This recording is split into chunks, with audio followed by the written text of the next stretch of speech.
الله وبركاته. نلتقيكم مجددا من قناة شبكة السلام الإعلامية ومن خلال برنامجكم فاسألوا أهل الذكر. يطيب لنا أن نستضيف ضيف البرنامج فضيلة الشيخ دكتور حسن. أهلا وسهلا بك. أهلا وسهلا، مرحب بك وبالمشاهدين، ونسأل الله سبحانه وتعالى أن ينفع بهذا البرنامج. المشاهدون والمشاهدات الكرام، حلقتنا اليوم عن جمال الإسلام وما يتضمنه من الأخلاق والقيم والأخلاق الفاضلة.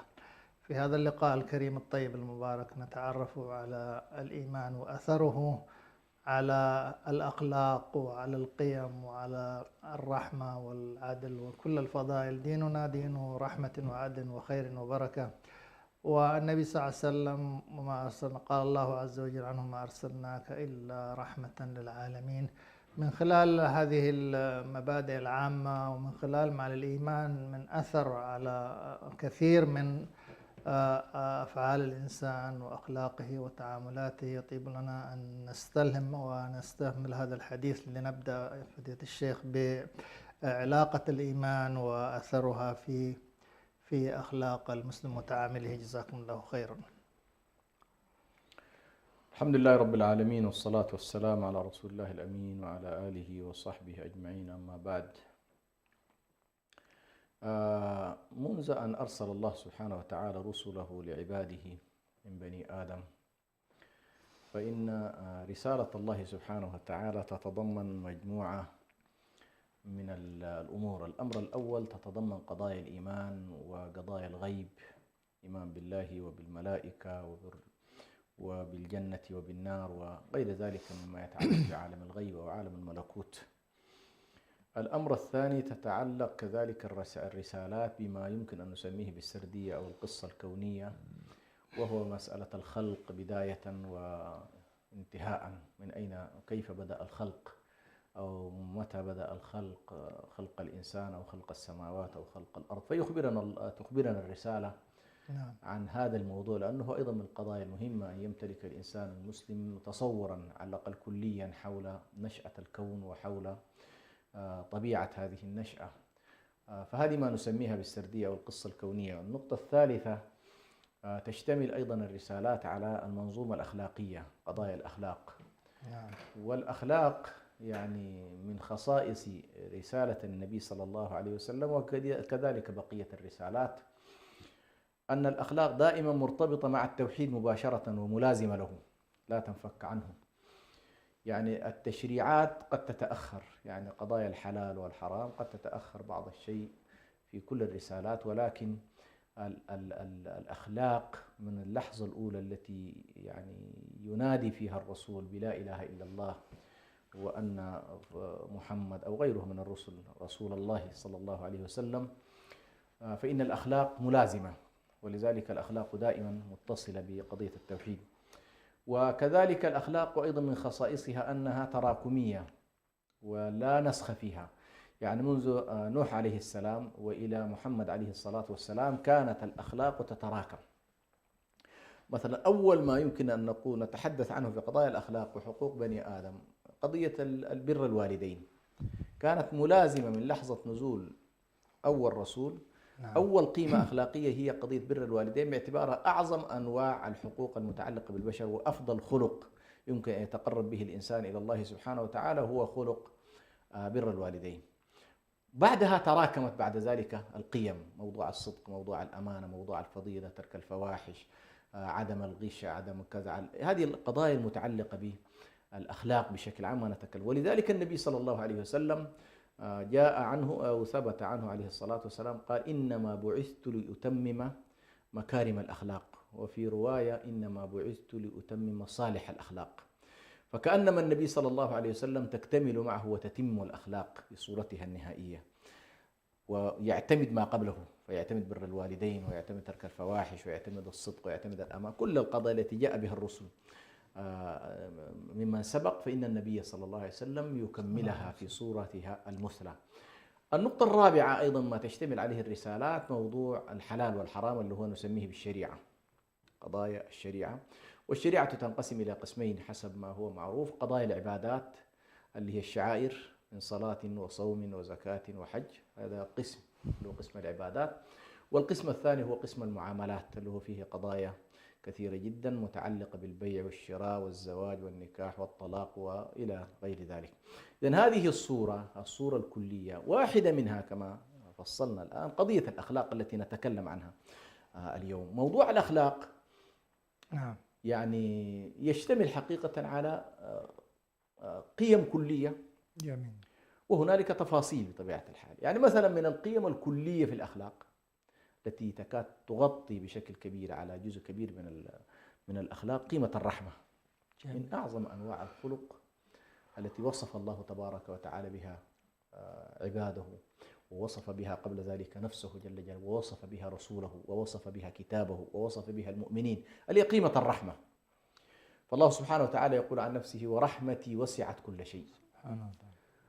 وسمى الله تبارك وتعالى نفسه الرحمن الرحيم. صفة الرحمة حاضرة معنا. ووصف رسوله صلى الله عليه وسلم بأنه رحيم، مش كده؟ نعم. وقال عنه: وما أرسلناك إلا رحمة للعالمين، بالمؤمنين رؤوف رحيم. ووصف كذلك أصحاب النبي صلى الله عليه وسلم بأنهم رحماء فيما بينهم، محمد رسول الله والذين معه أشداء على الكفار رحماء بينهم، فوصفهم كذلك بالرحمة. ووصف الله كذلك كتابه بالرحمة. إذن هذه الصفة من أعظم الصفات التي يجب أن يتخلق بها المسلم. وتتفرع عنها قيم أخرى. يعني مثلا قيمة الرحمة تتفرع عنها قيمة العدل، وهي قيمة كبيرة جدا. تتفرع عنها قيمة العدل، وهنالك أيضا قيمة الصدق وقيمة الأمانة. هذه قيم كبرى: قيمة الرحمة وقيمة العدل وقيمة الأمانة وقيمة الفضيلة وترك الفواحش. هذه قيم كبرى. ثم هنالك قيم على كل تفصيلية، مثل قيمة التكافل وقيمة التراحم وقيمة مراعاة الكرامة الإنسانية إلى غير ذلك. وبالتالي موضوع الأخلاق بهذا الشكل هو لو تلاحظ يعبر عن البعد الجمالي في هذا الدين. فإن الإنسان قد لا يعرف ما هي تصوراتك، عقائدك، أمورك، إلا إذا ناقشك، وقد لا يعرف طبيعة تعبدك، ولكن سبحان الله تتجلى الصورة الجمالية في سلوك الإنسان من خلال المعاملات ومن خلال الأخلاق. ولذلك نحن هنا نعبر في جانب الأخلاق عن أنك تعكس. ولذلك كثير من الصحابة رضوان الله عليهم والتابعين وفي التاريخ الأول كثير منهم كانوا يذهبون إلى بلاد العجم، ولم يكن عندهم القدرة للتعبير عن نقل رسالة النبي صلى الله عليه وسلم عن طريق اللغة. حاجز اللغة كان موجود، لكن كان الناس ينظرون إلى معاملات هؤلاء الناس، معاملات هؤلاء الفاتحين. فكان هؤلاء الذين فتحوا بلدان عديدة جدا اكتسح الإسلام كل هذه البلدان نتيجة المعاملة.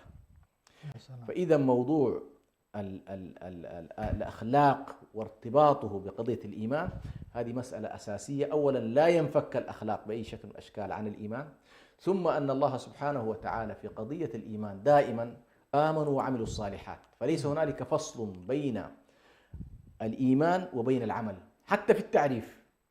تعريف الإيمان عند أهل السنة والجماعة ليس التصديق المطلق، ليس التصديق المحض، هو تصديق وإقرار وعمل وتقرير. هذه الثلاثية، فيه إقرار باللسان، فيه تصديق بالقلب، فيه عمل بإيه؟ بالجوارح. فحتى في التعريف داخل معنا مسمى العمل في مسمى الإيمان، على الأقل جنس العمل لابد أن يكون موجودا. فهذه تقريبا الصورة حول قضية الأخلاق وموقعها في هذا الدين العظيم. بارك الله فيكم يا فضيلة الشيخ على هذا الاستهلال وتوضيح حقيقة مكانة الإيمان وأثره وارتباطه. فضيلة الشيخ، هذه الحالة المتلازمة يعني بين الإيمان وبين الأخلاق وبين العمل الصالح، يعني حتى نعرف من بعد الآثار الإيمان ما وقر في القلب وصدقه العمل. حقيقة هنا يعني نعيش من بعد القصور في المفاهيم. الواحد يقول لك يعني أنا مؤمن، فهو يعني بكلامه في وادي وربما ما في انعكاس. يعني هذا من وين جاي؟ يعني هل خلل في بنية الإيمان ولا عدم فهم يعني الحالة اللي حقيقة نعيشها الآن في واقعنا؟ يعني الإيمان لمن يدعي له أثر، بينما الأخلاق تجد يعني حتى من بعض الطيبين تجد برضو يعني حقيقة الفصل هذا يعني ما في انعكاس قوي لما كان عليه سلفنا في التلازمية والارتباط هذا. لعلكم في هذا يعني وطبعا نحن منذ وقت مبكر حصلت هنالك إشكالية كبيرة جدا، هي إشكالية معرفية، نعم. وهو دخول المنظور الفلسفي والمنظور الكلامي في تعريف الإيمان. جميل. أهل السنة وصحابة النبي صلى الله عليه وسلم منذ بدايتهم لم يكن يتصوروا أصلا فصل بين الدين بين الإيمان وبين العمل. جميل. لأن القرآن الكريم يسمي الأعمال إيمانا. يا سلام. وما كان الله ليضيع إيمانكم، فسمى الصلاة إيمان. نعم. وسمى كذلك التصديق إيمان، مش كده؟ فالتصديق يسمى إيمان والعمل أيضا يسمى إيمان. لكن لما تطورت الحالة الجدلية عموما في قضايا تقرير العقائد إلى البعد الكلامي، للأسف الشديد حصل هنالك تصورات خاطئة لدرجة أن بعض الناس ذهبوا إلى أن الإيمان فقط هو التصديق. فمن صدق حتى لو لم يعمل شيء فهو مسلم أو هو مؤمن. أول هذا خلل كبير جدا له علاقة عموما بجدل علم العقيدة وعلم الكلام. فلا بد أولا من العودة إلى الإيمان في القرآن الكريم. تلاحظ أن الإيمان في القرآن الكريم إيمان عملي، ولا يمكن أن يتصور بأي شكل من الأشكال أنه والله يبعث الرسل وتجرد سيوف العدالة الإلهية وتقام سوق الجهاد وكذا من غير أن يكون هنالك عمل. فالعمل هو الثمرة الحقيقية لهذا الإيمان الذي نتكلم عنه، وإلا ما فائدة أن تكون أنت والله مصدق بشيء ولكن لا ينعكس ذلك في سلوك. فالإشكالية أول جزء كبير منها إشكالية معرفية، إشكالية علمية، في أنه والله حصل هنالك تراجع عن مفهوم الإيمان في كما هو في كتاب الله عن مفهوم الإيمان الفلسفي والإيمان الكلامي. هذه لأن الفلاسفة وعلماء الكلام يبحثون في التجريد المطلق ولا ينزلون إلى الواقع كثيرا، لكن القرآن ينزل بك إلى الواقع ويحاول أن يترجم هذا الإيمان. ولذلك مثلا الله تبارك وتعالى يقول إنما المؤمنون الذين إذا ذكر الله، لاحظنا هذه كلها الآن عمليا. إذا ذكر الله وجلت قلوبهم، وإذا تليت عليهم آياته زادتهم إيمانا وعلى ربهم يتوكلون الذين يقيمون الصلاة ومما رزقناهم ينفقون أولئك هم المؤمنون حقا. هذه أوصاف لها. ولذلك نحن نحتاج أول شيء إلى أن نعود تعريف الإيمان إلى كتاب الله وسنة النبي صلى الله عليه وسلم. ولذلك النبي صلى الله عليه وسلم في كثير من الأشياء ينقل مسمى الإيمان إلى العمل، وينقل مسمى الإسلام إلى العمل، وينقل مسمى الهجرة إلى العمل.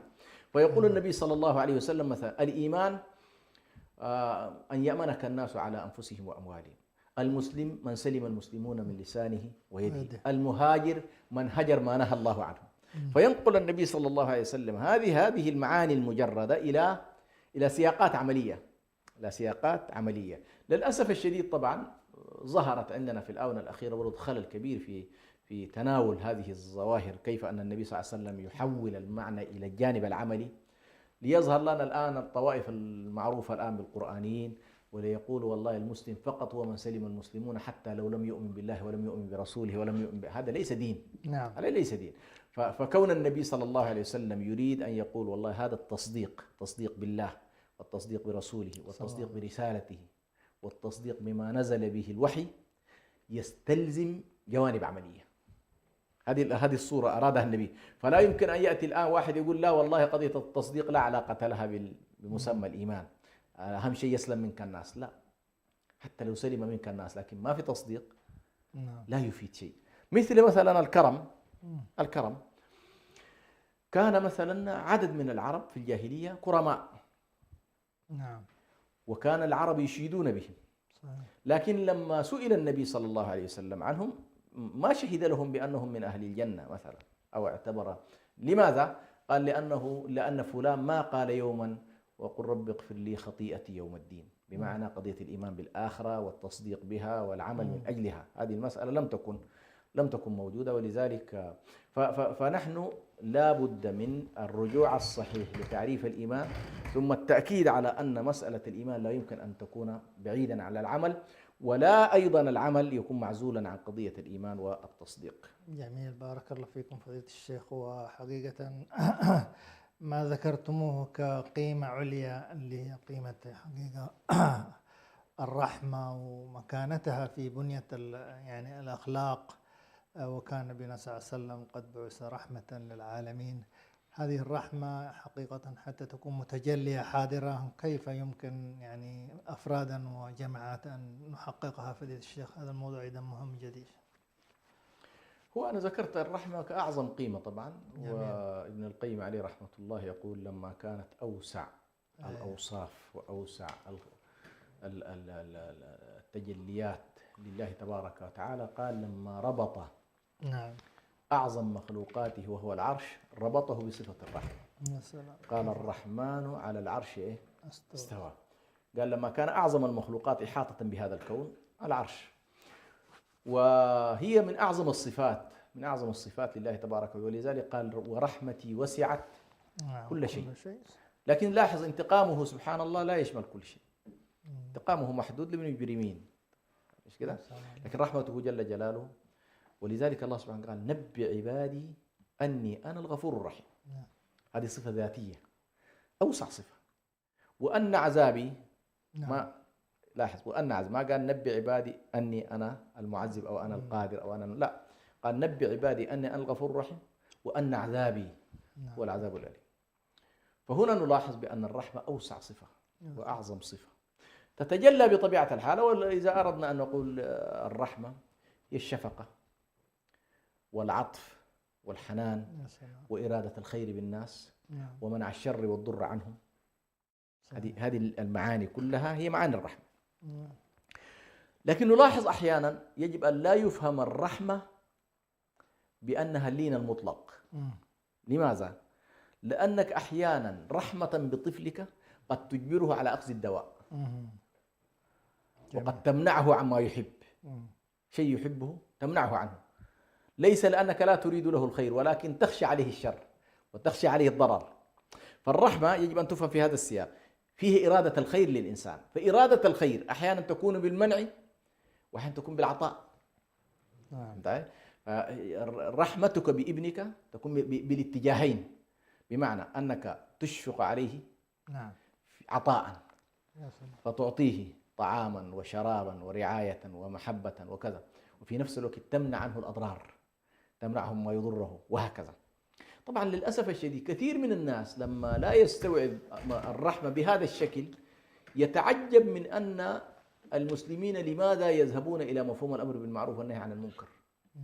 نحن ننطلق من الرحمة في مفهوم الأمر بالمعروف والنهي عن المنكر، لأننا نخشى على الناس من عذاب الله، ونخشى على الناس من التورط في هذه الذنوب، ونخشى عليهم من العذاب الدنيا، ونخشى عليهم من العذاب الأخرى. ولذلك نقوم مثلا بالأمر بالمعروف والنهي عن المنكر، بل أحيانا نمنع الناس منعا. إذا كان عندك السلطة أيضا قد تمنع الناس منعا أن يذهبوا نحو الشر الذي حدده الله سبحانه وتعالى أن هذا شر وأن هذا خير، فتعينهم على الخير وتمنعهم من موضوع الشر. فتلاحظ مثلا الآن تجليات هذه الرحمة، تجليات هذه مثلا تأتي رحمة الوالد بأولاده وبأسرته. هذه أعظم أنواع الرحمة. تجد أن الوالد أو الأب يكدح ليل نهار بدافع الرحمة على أسرته، يشفق عليهم ويرحمهم. لو جيت والله بالمنطق المادي المحض، ما الذي يجعلك وحدك تتحرك وتتعب وتجتهد عشان، وقد لا يكافئونك. لاحظ، قد لا يكافئونك، أنت تقوم بما يجب عليك من الرحمة بغض النظر كوفئت أو لم تكافأ. إذن هذه تجلي من التجليات اللي رحمة الوالدين على أولادهم، ومن التجليات أيضا رحمة الأولاد على والديهم عندما يكبران مثلا، تنعكس المسألة. وقل رب ارحمهما كما ربياني صغيرا. أنت ترحمهم عند الكبر وهم يرحمونك عند الصغر. كذلك من تجليات الرحمة بالمساكين والأيتام والفقراء والأرامل والمطلقات وضعاف المجتمع وكبار السن. هذه كلها يعني معنى الإشفاق وإرادة الخير والحنان والعطف يتجلى عند هؤلاء. يا سلام. هنا لاحظ وتوسعت الدائرة، بحيث والله أنت صرت تشمل مساحة كبيرة جدا. أيضا من أشكال الرحمة رحمة الحاكم برعيته. يا سلام. فلا يشق عليهم، رحمة بهم. لذلك النبي صلى الله عليه وسلم قال من ولي من أمر المسلمين شيئا أو أمر أمتي شيئا ثم شق عليهم شق الله عليه يوم القيامة. فمن رحمة الحاكم على رعيته أن يذهب بهم باتجاه عدم المشقة في أمرهم، وأن لا يحملهم على ما ولذلك النبي صلى الله عليه وسلم قال عزيز عليه ما عنتم، أي النبي صلى الله عليه وسلم يعز عليه أن يشق على أمته، ولذلك من أعظم قواعد هذا الدين قاعدة التيسير. وقاعدة التيسير ستلاحظ بأنها فرع عن قاعدة الرحمة، وقاعدة الرخص هي فرع عن قواعد الرحمة، وهكذا. فقاعدة الرحمة متجلية بنسبة كبيرة جدا. أيضا سبحان الله تتسع قاعدة الرحمة لتشمل حتى غير المسلمين، فأنت تحرص على هدايتهم، وتحرص على دعوتهم، وتحرص على معاملتهم المعاملة الكريمة، وتحرص أن تعاملهم إنسانيا، وتحرص على قضية الكرامة الإنسانية، ولا تذل الناس ولا تسيء إليهم ولا تنتهك أعراضهم. هذا كله يدخل معنا في مفهوم إيه؟ مفهوم قيمة الرحمة. أبعد من ذلك تذهب قضية الرحمة إلى الرفق والرحمة بالحيوانات. يا سلام. تسع الآن المساحة بحيث والله حتى عالم الحيوان، يعني عند الذبح النبي صلى الله عليه وسلم يقول إذا ذبحتم فأحسنوا إيه؟ ذبحه، وإذا قتلتم أحسنوا القتلة، مش كده؟ نعم. فلاحظ حتى وأنت تمارس عملية القتل النبي صلى الله عليه وسلم يقول لك لا بد أن تراعي الرحمة وتراعي الشفقة وتراعي الحنان. فهذه كلها تقريبا تجليات لهذه الصفة الكبيرة جدا، أو هذه القيمة الأخلاقية الكبيرة. ولو أن المسلمين اليوم ذهبوا إلى توسعة مواعين الرحمة لما رأيت القتل والدماء التي تسيل بينهم. يعني هذا الذي يجري الآن في العالم الإسلامي للأسف الشديد. وهنا لا نتكلم عن الكفار، فالكفار قست قلوبهم فطال عليهم الأمد فقست قلوبهم، مش كده؟ وصاروا لا يروننا بشرا أصلا كما هو الآن. أيام الأحداث في غزة كيف أن الكيان الصهيوني كان يتكلم عن مسألة أنهم ليسوا بشر وليسوا إنسان وإنما هم حشرات، فجردوك تماما من الإنسانية ومن الكرامة، ثم بعد ذلك يقتلونك بدم بارد. لكن أيضا أنا أتكلم هنا عن المسلمين وما يجري بينهم من حروب، وما يجري بينهم من اغتصابات للأسف الشديد، وما يجري كما هو الحال في السودان، وكما هو الحال في اليمن، وكما هو الحال من قبل ذلك في الشام والعراق للأسف، وفي ليبيا كذلك. للأسف الشديد نزعت الرحمة من قلوب العباد، فسادت القسوة، وساد العذاب، وساد غياب الترحم أدى إلى كثير من الجرائم الإنسانية للأسف الشديد. بارك الله فيكم فضيلة الشيخ على ما تفضلتم به، ونحن نسير في هذا الموضوع الطيب الشيق حقيقة، بنية الأخلاق وتأثيرها في المجتمع. أيضا لو عرجنا على قضية العدل والإحسان، وهي أيضا جزء يعني مما تحدثتم عنه، لكن كنوع من أيضا موازنة وإبقاء مثلا حتى هذه الأخلاق. ربما هناك قد يكون ضيم، وربما هناك قد يقع مع اختلاف المجتمعات، وفي وطننا قد يحصل على المسلمين من آخرين، من نصارى، من نظام، من كذا، ويحصل إجحاف. كيف نحقق يعني ونحن ربما يعني نريد أن نقبل إلى مجتمع نبنيه يتماسك في قضاياه الكبرى، ويعني يعيش حياة كريمة، وربما يأتي تغيير في الوطن غير هذا الكبت الذي يعني جسم علينا. فكيف يمكن أن تكون هنالك عدالة وإحسان ويعني شفقة ويعني في هذه الجوانب أيضا؟ بارك الله فيكم لو أشرتم لنا. الله يجزيكم. طبعا نحن الآن تكلمنا عن الشفقة نعم. باعتبارها ضد القسوة وضد نعم. العنف ضد إرادة الخير للناس. وموضوع العدل قلت بأنه يتفرع عن يعني الرحمة تتضمن العدل. جميل. والعدل كذلك يمكن أن نقول بأنه يتضمن الرحمة. نعم. لأنك أنت عندما ترفع الظلم عن الناس أنت ترحم الخلق. جميل. فهنا العدل هو ضد الظلم. نعم. ضد الظلم. وأعظم أنواع الظلم هو الظلم مع الله سبحانه وتعالى، بأن نشرك مع الله تبارك وتعالى غيره. ولكن أيضا يلي بعد ذلك ظلم المتعلق بالعباد. وأعظم أنواع الظلم هو ظلم الوالدين، وذلك بعدم برهما وعدم إعطائهما الحقوق، أو التجاوز والتعدي عليهم بما يؤدي إلى ظلمهم. ثم بعد ذلك أيضا يأتي ظلم النفس، وما ظلمونا ولكن كانوا أنفسهم يظلمون. ثم يأتي بعد ذلك أيضا ظلم الخلق والتعدي عليهم تجاوز الحدود. فقيمة العدل أيضا من أعظم القيم التي أمر الله تبارك وتعالى بها. إن الله يأمر بالعدل والإحسان وإيتاء ذي القربى وينهى عن الفحشاء والمنكر والبغي يعظكم لعلكم تذكرون. فقيمة العدل وقيمة الإحسان حقيقة هي من القيم أيضا المهمة جدا. والفرق بين العدل وبين الإحسان هو أن العدل هو وقوف عند الحق، وقوف عند الحق دون أن يكون هنالك أي فضل أو إحسان للإنسان. الإحسان هو تجاوز إعطاء الحق ومزيد كذلك من الفضل. يعني أنت لن تكتفي بأن لا تظلم الإنسان أو تعطيه حقه، بل مع حقه تعطيه كذلك نوع من الزيادة فيما يلزم من الإحسان والفضل. وبالتالي إن الله يأمر بالعدل والإحسان. هنا أمامنا ثلاثة تقريبا مصطلحات: مصطلح الظلم وهو تجاوز الحقوق، ومصطلح العدل وهو إعطاء كل ذي حق حقه، ومستوى ثالث وهو مستوى الإحسان أو مستوى الفضل، وهو أنك تعطي الإنسان حقه وزيادة. فهذه من الأشياء أيضا المهمة جدا فيما يتعلق بتعاليم هذا الدين وتطبيقاتها حقيقة كثيرة جدا. العدل مع النفس بألا يقتحم الإنسان محارم الله تبارك وتعالى، والعدل مع الله بتحقيق التوحيد وتحقيق الطاعة، والعدل مع الآخرين بإعطائهم حقوقهم وعدم تجاوز الحدود التي فرضها الله تبارك وتعالى أو إضاعة الحقوق. يعني يتجلى العدل بصورة واضحة في أنك تعطي كل ذي حق حقه ولا تتجاوز الحدود التي نص عليها الشارع. وكذلك العدل مع الآخرين يدخل فيه تقريبا هذا الجانب يعني. جزاكم الله خير فضيلة الشيخ. حقيقة يعني موضوع يعني الأخلاق ويعني جماليات الإسلام المنعكسة على يعني كثير من فروع يعني الأخلاق والقيم الفاضلة التي يعني حقيقة هذا الدين العظيم يحثنا ويعني يدعونا إلى أن نكون بها عاملين. من ذلك حقيقة قضية الأخوة يعني وأثرها حقيقة في توطيد العلاقة الخاصة والعامة. يعني هذه الأخوة التي ربنا قال عنها إنما المؤمنون إخوة، كيف حقيقة ننمي مقاصد الأخوة هذه، ولكي أيضا هي بدورها فيها انعكاسات جمالية حقيقة يعني على ممكن على أكثر من مستوى. لعلكم أيضا تعرجوا لنا في هذا الباب. بارك الله فيكم. أحسنت. هو طبعا سبحان الله فيما يتعلق بالعلائق الإنسانية يعني هنالك قيمة مهمة جدا وهي قيمة أو الكرامة الإنسانية. الله سبحانه وتعالى يقول ولقد كرمنا بني آدم. نعم. فهنالك أول قيمة، هذه القيمة قيمة الكرامة الإنسانية، تعطي الإنسان كإنسان جميل ألا يتم الاعتداء عليه بغير حق، وألا تنتهك حرمته، وألا يتم التجاوز فيه.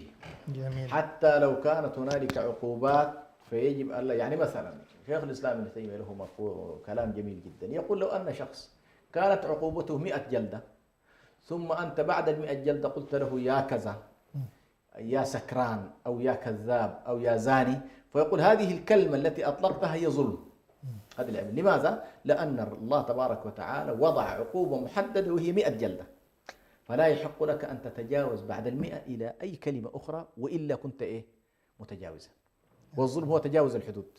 طيب الحد هو 100 جلدة، فلا تحاول أن تكون. ولذلك النبي صلى الله عليه وسلم بعد أن أتى بأحد الأصحاب وقد شرب خمرا فأقام عليه الحد، فبعد ذلك بعض الناس قالوا لعنه الله ما أكثر ما يؤتى به. لاحظ النبي صلى الله عليه وسلم رفض ذلك ونهاهم عنه، بل شهد له بمحبة الله ورسوله، قال إنه رجل يحب الله ورسوله. لاحظ كونه والله وقع في معصية لم يرفع عنه صفة المحبة مطلقا، أنه لا يحب الله، بدليل أنه يخرج مع النبي صلى الله عليه وسلم مقاتلا ويخرج مع المسلمين ويجاهد في سبيل الله، فدل ذلك أنه يحب الله، ولكنه يضعف أمام الخمر. النبي صلى الله عليه وسلم فرق بين ضعفه وبين أصل الإيمان والمحبة التي في داخله. ولذلك موضوع الكرامة الإنسانية أول مهم جدا، ثم تتأسس حالة أخرى، حالة الأخوة الإيمانية. الكرامة الإنسانية تجمعك مع الخلق جميعا، نظراءك في الخلق كلنا لآدم وآدم من تراب، فهذا نظيرك في الخلق. أخ لك في الدين، إنما المؤمنون إخوة. سبحان الله. موضوع الأخوة الإيمانية هنا يرتقي بالناس إلى معاني يعني كثير من الناس ربما سبحان الله لا يلتفت إليها. فالأخوة الإيمانية تنفي أي شكل من أشكال التعالي، مثلا أنك أنت أحسن منه، لا، حتى مع البشر الآخرين، لكن هنا في الحالة الإيمانية لأنها ستترتب عليها استحقاقات أخرى من ضمنها قضايا الشورى وغير ذلك. فالأخوة الإيمانية توجب أول شيء الكرامة الإنسانية التي هي لجميع الخلق، وتوجب المساواة بين المؤمنين، مساواة في الحقوق في الواجبات في كل شيء. النقطة الثالثة توجب الرحمة الخاصة بأهل الإيمان، رحماء بينهم. النقطة الرابعة توجب مجموعة من الحقوق كما قال النبي صلى الله عليه وسلم: حق المسلم على المسلم إذا لقيته فسلم عليه، وإذا دعاك فأجيبه، إذا عطس فشمته، إذا هذه الحقوق الخاصة. وتوجب أيضا مجموعة من المحرمات كما قال النبي صلى الله عليه وسلم: كل المسلم على المسلم حرام دمه وماله وعرضه. إذن مجرد ما دخل معك الإنسان في دائرة الإيمان استحق مجموعة من الحقوق. وهنا تتجلى الرحمة في أوسع صورها، في أوسع صورها خصوصا عند أهل الإيمان. وهنا أيضا موضوع الأخوة، التعبير بهذا: أنت لن تستطيع ما دام فلان أخ لك، ما دام هذا العقد قائم لن تستطيع أن تتخلى عليه، كما لن تستطيع أن تتخلى عن أخيك من النسب. جماعة بيقول الدم عمره ما يقبل مويه، مش كده؟ نفس القضية. المسلم الذي شهد أن لا إله إلا الله فهو أخ لك في الدين إلى أن تلقى الله سبحانه وتعالى. بل ربما يكون الأخ في الدين أعظم حقوقا من الأخ في النسب إذا كان كافرا. أخ في النسب إذا كان كافر فكثير من حقوقه لا تلزم، من ضمنها أنه والله لا توارث بينك وبينه مثلا، وتنتقل الحالة لحالة المواليد لأهل الإيمان.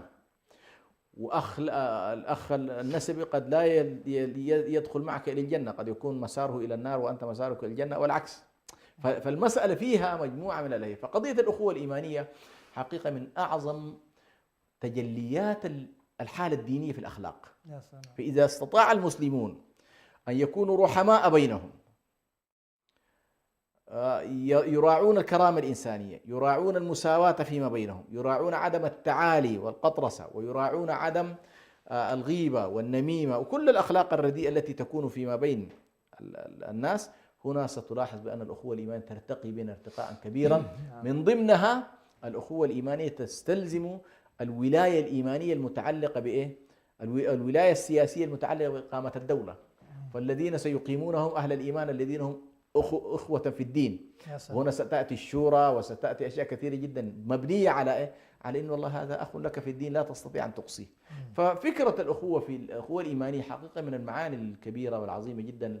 لما غفل عنها المسلمون للأسف الشديد صارت النزعات العرقية والنزعات القبلية والنزعات القومية والجهوية هي السائدة. حتى تعجب أحيانا كيف أن مسلم يعني من هنا يقول لا إله إلا الله ويكبر، ومن هنا يقول لا إله ويكبر، ويقتل بعضه بعضا يعني.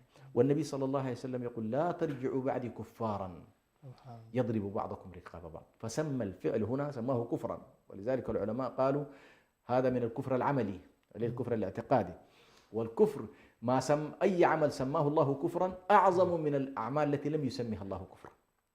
فالقتل الذي يقع بين أهل الإيمان سماه النبي وسماه الشارع كفرا، وبالتالي هو من أعظم الذنوب والعياذ بالله.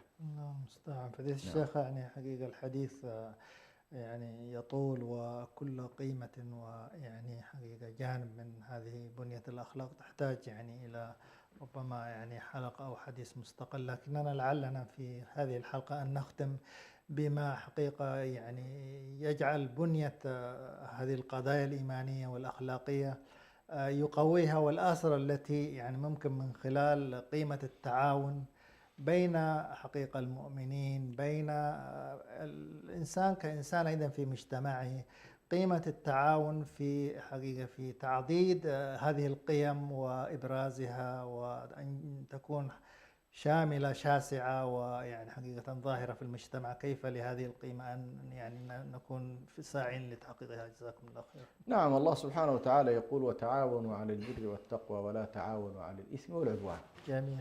هنا السياق سبحانه سياق عام. نعم. سياق عام بمعنى المسلم عنده الاستعداد والمسلمون عندهم الاستعداد على أنهم يتعاونوا مع البشرية كلها فيما يتعلق بالخير.